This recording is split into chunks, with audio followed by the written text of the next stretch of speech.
आज जब हम यूरोपियन महाद्वीप के देशों को देखते हैं तो वहाँ चारों ओर सुख, समृद्धि और संपन्नता ही दिखाई देती है। विज्ञान और टेक्नोलॉजी में सबसे आगे और सबसे तेज गति से भागता धरती का ये खूबसूरत इलाका हमेशा से ऐसा नहीं था। 16वीं सदी का यूरोप आज के यूरोप से बिल्कुल अलग था। तब यहाँ चारों ओर भयंकर गरीबी पसरी हुई थी। लगभग 90% आबादी गरीब थी। प्लेग, मलेरिया, बुखार जैसी बीमारियों से हर साल लाखों लोग मर जाते थे। समाज में धर्म के नाम पर भयंकर शोषण कायम था। चर्च और पादरियों ने समाज में धर्म का ऐसा आडंबर खड़ा किया हुआ था कि तरह तरह के कर्मकांडों के नाम पर आम आदमी जीवन भर भयंकर कर्ज में डूबा रहता था। तरक्की, ज्ञान और जागरूकता के सभी दरवाजों पर धार्मिक गिरोहों का जबरदस्त पहरा था। कदम कदम पर पाखंड और अंधविश्वास, धर्म के नाम पर घृणा, दंगे फसाद, पादरियों की लूट, यही उस समय के समाज की असली तस्वीर थी। ये भी सच है कि भूख, कुपोषण, अराजकता और भ्रष्टाचार की अति वाली ऐसी जमीन पर ही क्रांति के बीज अंकुरित होते हैं। किसी शायर ने बहुत खूब कहा है, मुफलिसी के स्याह कोनों में जुगनुओं के चिराग जलते हैं और इन्हीं चिरागों की झिलमिलाहट में सैकड़ों इंकलाब पलते हैं। यही वो दौर था जब विज्ञान के नवीन सिद्धांतों का धर्म की सत्ता से सीधा टकराव शुरू हुआ। चर्च को चुनौती मिलने लगी। पोप और पादरियों को कई नए सवालों का सामना करना पड़ा।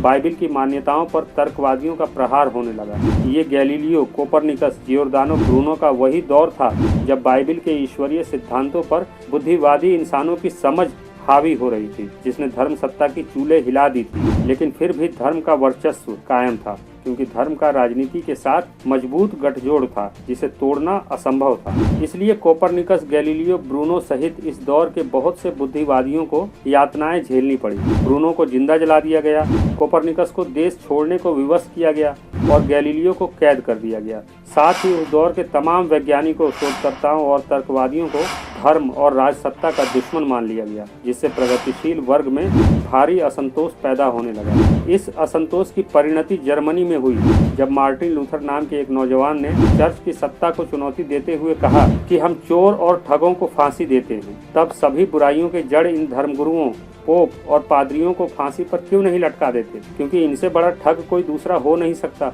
मैं आज अग्नि को साक्षी मानते हुए ये घोषणा करता हूँ कि एक दिन मैं पोप और उसके सभी धार्मिक नियमों को जलाकर राख कर दूंगा। इस घोषणा के बाद मार्टिन लूथर ने जन जागरण का अभियान चलाया और धीरे धीरे वो जनता को ये समझाने में कामयाब हो गया कि सभी सामाजिक बुराइयों की जड़ में ये धर्मगुरु ही हैं, जो जनता को आपस में लड़ाते हैं और धर्म के नाम पर उनका जबरदस्त शोषण भी करते हैं। मार्टिन लूथर ने लोगों को समझाया कि तीर्थ यात्रा और धर्म के नाम पर होने वाले बेफजूल के कर्मकांड ही हमारी प्रगति में सबसे बड़े बाधक हैं। इन धार्मिक प्रायोजनों से जनता गरीब होती है और उसे जोंक की तरह चूसने वाला शोषक वर्ग और मजबूत होता है। इसलिए इन सभी कर्मकांडों पर तुरंत रोक लगनी चाहिए। मार्टिन लूथर के एक साथी थे हुटन, जिनके पिता राजा हेनरी के सलाहकार थे। एक दिन हुटन अपने पिता के साथ सम्राट हेनरी के पास पहुंचने में कामयाब हुए और उन्होंने सम्राट से कहा, पोप का पद समाप्त कर देना चाहिए। आश्रमों, मठों और धर्म से जुड़ी सभी संस्थाओं की पूरी संपत्ति को जब्त कर उसे गरीबों में बांट देना चाहिए। इसके साथ ही 100 में से 99 पादरियों को देश से बाहर खदेड़ देना चाहिए।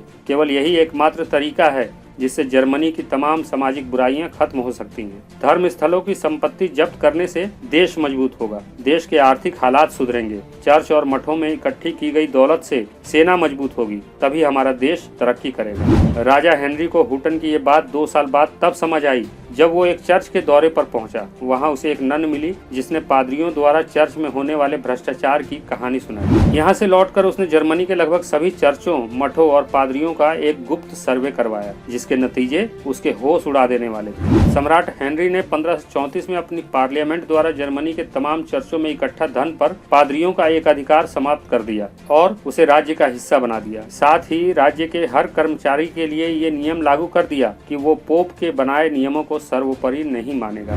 इसके बाद सम्राट हेनरी ने मठों, पादरियों और चर्चों की व्यापक जांच शुरू करवाई। सम्राट हेनरी ने आदेश पारित किया कि जो भी पादरी भ्रष्ट मिले उसे जेल में ठूस दिया जाए और उसकी संपत्ति को जब्त कर दिया जाए। इसके बाद धर्म के ठेकेदारों ने विद्रोह शुरू कर दिया।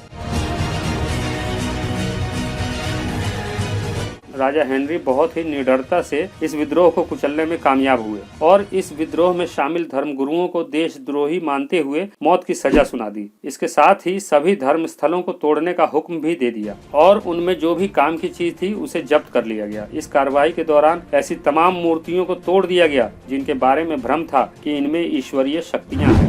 वेल्स में काठ की एक विशाल मूर्ति की पूजा होती थी, उसे आग के हवाले कर दिया गया। सैकड़ों वर्ष पुराने कई चर्चों, गिरजाघरों को भी फूंक दिया गया। इस तरह लूथर की प्रतिज्ञा पूरी हुई थी। इस दौरान कुछ पादरी डर के मारे दूसरे देशों में भाग गए थे और कुछ लोगों ने स्वीकार कर लिया कि वे भ्रष्ट और दुराचारी थे और उन्होंने अपनी मर्जी से अपने मठों को राजा के हवाले कर दिया। बाद में इन मठों से इतनी दौलत इकट्ठी हो गई कि केवल 10 साल में ही 1545 तक जर्मनी में एक भी आदमी भूमिहीन नहीं रह गया था। इस धार्मिक क्रांति की वजह से ही यूरोप में तार्किक सोच ने जन्म लिया, जिससे तर्क और शोध की नई परंपरा शुरू हुई और विज्ञान के इसी पथ पर चलते हुए पूरा यूरोपियन महाद्वीप सुख, समृद्धि, विकास, संपन्नता और मानवता की नई ऊंचाइयों तक पहुंचने में कामयाब हुआ। आज 21वीं सदी में भारत, पाकिस्तान और बांग्लादेश भी वहीं खड़े हैं जहां 16वीं सदी का यूरोप था।